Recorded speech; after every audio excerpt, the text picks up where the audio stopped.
इस कहानी की शुरुआत साल 2008 से होती है, जब अफगानिस्तान में सिर्फ नाम की सरकार थी जिसे यूएस और नेटो की मदद से एस्टेब्लिश किया गया था, लेकिन वहां का पूरा कंट्रोल तालिबान के हाथ में था। उस वक्त वहां के हालात इतने खराब थे कि वहां की पुलिस और आर्मी को अपनी सैलरी टाइम पर नहीं मिलती थी, जिसके चलते वहां के ऑफिशियल्स भी कुछ पैसों के चक्कर में तालिबान के लिए काम करते हैं और उनके खबरी बनकर घूमा करते थे। इनफैक्ट वहां के हालात इतने खराब थे कि वो अमेरिका से मिलने वाले हथियार भी तालिबान को बेच दिया करते थे। इस कारण तालिबान दिन पे दिन स्ट्रोंग होता जा रहा था।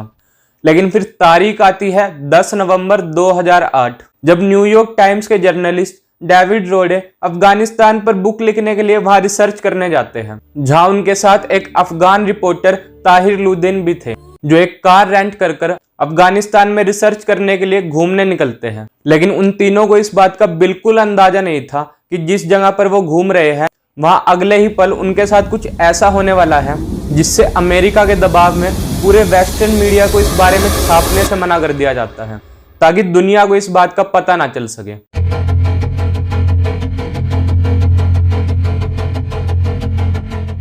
तो हुआ क्या कि जब वो वहां घूम रहे होते हैं तो दो पुलिस वाले उन्हें रोककर उनकी गाड़ी की तलाशी लेना शुरू करते हैं और उनके सारे डॉक्यूमेंट्स चेक करते हैं। लेकिन डॉक्यूमेंट्स चेक करते ही जैसे ही उन्हें यह पता चलता है कि डेविड रोडे अमेरिकन है,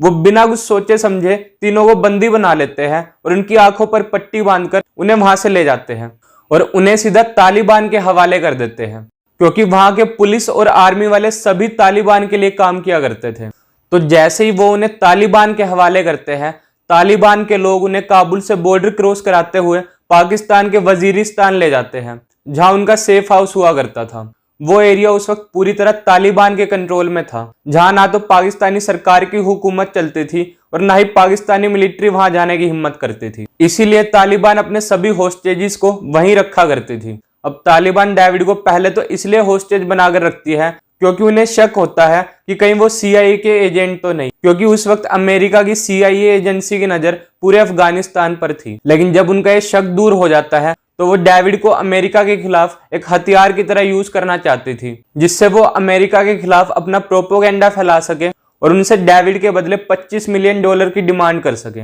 अब जिस जगह पर डेविड और उनके दो साथियों को बंदी बनाकर रखा था वो किसी नर्क से कम नहीं था, क्योंकि जो भी लोग तालिबान द्वारा होस्टेजेस बनाए जाते थे वो अपने जिंदा बचने की उम्मीद तो छोड़ ही देते थे, बल्कि सुसाइड करने की कोशिश करते थे, ताकि कम से कम उन्हें तालिबान के अत्याचार तो ना सहने पड़े। अब डेविड की जिंदगी भी अगले 7 महीने तक कुछ इसी तरह कटती है, जहां उसे अचानक से बिना बताए बुरी तरह अब्यूज करते हुए सुबह के 4-5 बजे उठा दिया जाता था, जिसके बाद उसे जबरदस्ती बाकी तालिबानियों के साथ मिलकर इस्लामिक प्रैक्टिस में पार्टिसिपेट कराया जाता था और उनसे नमाज पढ़वाई जाती थी। और उसके बाद फिर दोबारा उसे 4x4 की छोटी सी जेल में डाल दिया जाता था, जहां उसका अफगानी दोस्त ताहिर भी था। उन्हें दूसरों से इतना ज्यादा आइसोलेट रखा जाता था कि वहां सूरज की रोशनी आना भी पॉसिबल नहीं था, और उन्हें टॉयलेट करने के लिए भी जेल के अंदर एक प्लास्टिक की बाल्टी दे रखी थी, जो मुश्किल से महीने में एक बार खाली होती थी। तो आप इस बात से ही अंदाजा लगा सकते हो कि उन्हें कितनी बुरी से बुरी कंडीशंस में रखा जाता था। अब डेविड के सेल के बाहर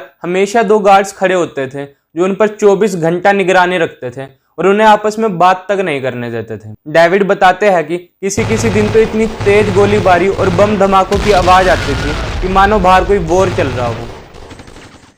और वहां का पूरा एनवायरनमेंट काफी ज्यादा डरावना और डिप्रेसिंग था। वहां 14-14, 15-15 साल के बच्चे AK-47 लेकर घूमा करते थे, जिनसे तालिबान ट्रेनिंग के तौर पर उन्हें उनसे पिटवाया करते थे।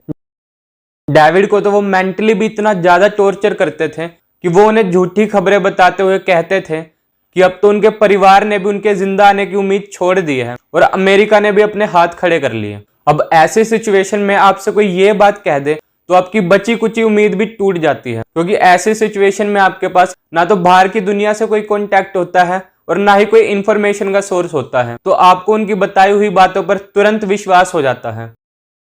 तो इस बीच वो डेविड पर प्रेशर बनाते हुए कई सारी वीडियोस भी बनवाते हैं जिसमें उससे अमेरिका के खिलाफ बुलवाया जाता है, ताकि वो इन वीडियोस का यूज कर अपना प्रोपोगेंडा फैला सके और अफगानिस्तान के लोगों को अमेरिका के खिलाफ भड़काकर उन्हें अपनी तरफ शामिल कर सके। क्योंकि उस वक्त अफगानिस्तान में कई सारे लोग ऐसे थे जो तालिबान के खिलाफ थे।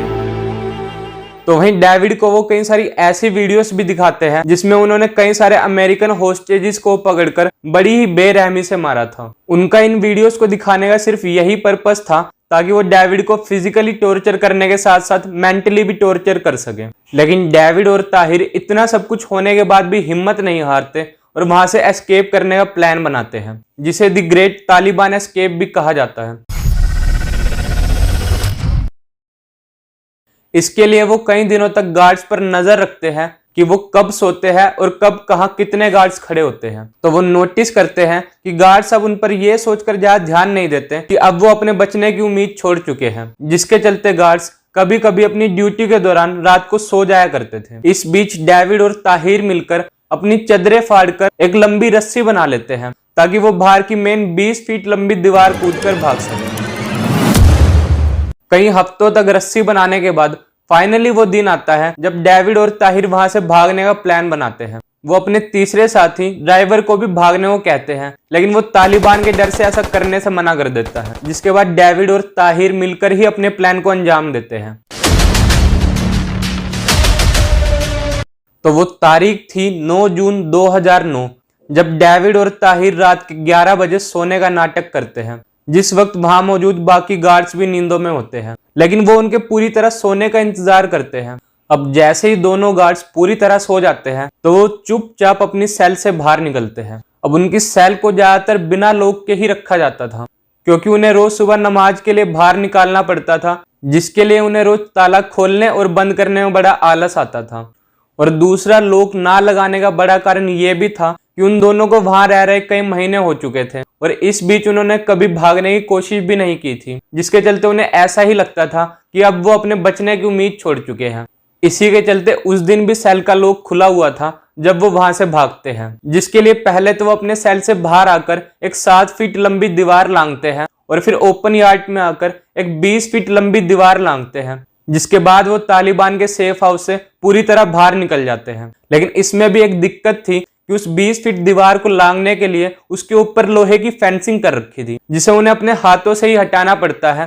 और जैसे तैसे वो पार कर कर दीवार के दूसरी तरफ कूद जाते हैं, जिस दौरान उनके हाथ पैर बुरी तरह छिल जाते हैं और उनका काफी ज्यादा खून बहने लगता है। लेकिन अब उन्हें बिना कोई परवाह करते हुए सिर्फ और सिर्फ भागना था, क्योंकि अगर अब वो गलती से भी पकड़े जाते तो इसका अंजाम सिर्फ मौत ही था। वो दोनों पूरी रात खून से लथपथ बुरी तरह जख्मी हालत में बस भागते रहते हैं और किसी भी आसपास के गांव में जाने से भी बचते हैं, क्योंकि वो गांव भले ही पाकिस्तान के हो लेकिन वहां कंट्रोल सिर्फ तालिबान का ही था। कई देर रेगिस्तानी इलाके में चलने के बाद उन्हें एक रोड दिखाई देता है, जिस पर लगभग 3 घंटे चलने के बाद वो सुबह के 5 बजे मिलिट्री चेक पॉइंट पर पहुंचते हैं। लेकिन जैसे ही वो वहां पहुंचते हैं तो पाकिस्तान के मिलिट्री गार्ड उन पर गन तानकर उन्हें सरेंडर करने को बोलते हैं, क्योंकि उनकी हालत देखकर उन्हें ये लगा कि ये तालिबान की कोई सुसाइड बॉम्बर है। वो उनकी बिना कोई बात सुने उनकी तलाशी लेकर उन्हें कस्टडी में ले लेते हैं। लेकिन फिर मिलिट्री इंटेरोगेशन के बाद ये बात साफ हो जाती है कि वो दोनों जर्नलिस्ट हैं, जिसके बाद वो दोनों अपनी सारी बातें बताते हैं कि वो किस तरह से तालिबान द्वारा होस्टेजेस बनाए गए थे और वो वहां से कैसे भाग कर आए हैं। जिसके बाद पाकिस्तान उसी दिन डेविड को अमेरिका को सौंप देता है और इसके बाद जाकर पूरी दुनिया को पता चलता है कि कैसे एक अमेरिकन जर्नलिस्ट पिछले 7 महीने से तालिबान के कब्जे में था, क्योंकि अमेरिका ने यह बात पूरी दुनिया से छुपा कर रखी थी और जिन भी लोगों को इस बारे में पता था उन्हें स्ट्रिक्टली मना किया था इस पर रिपोर्टिंग करने से। इनफैक्ट उस वक्त विकिपीडिया ने भी इसको लेकर कुछ छापा था तो अमेरिका ने वो पोस्ट भी डिलीट करवा दिया था, ताकि तालिबान इसका फायदा उठाकर पूरी दुनिया के सामने इसे एक बड़ा मुद्दा बनाकर अमेरिका को ब्लैकमेल ना कर सके। ये स्टोरी हमें बताती है कि अगर हमारे अंदर विल पावर हो तो हम कैसे बुरी से बुरी सिचुएशन से भी बाहर आ सकते हैं। बाकी आपको ये वीडियो कैसी लगी कमेंट सेक्शन में जरूर बताएं। Till then goodbye and thanks for watching.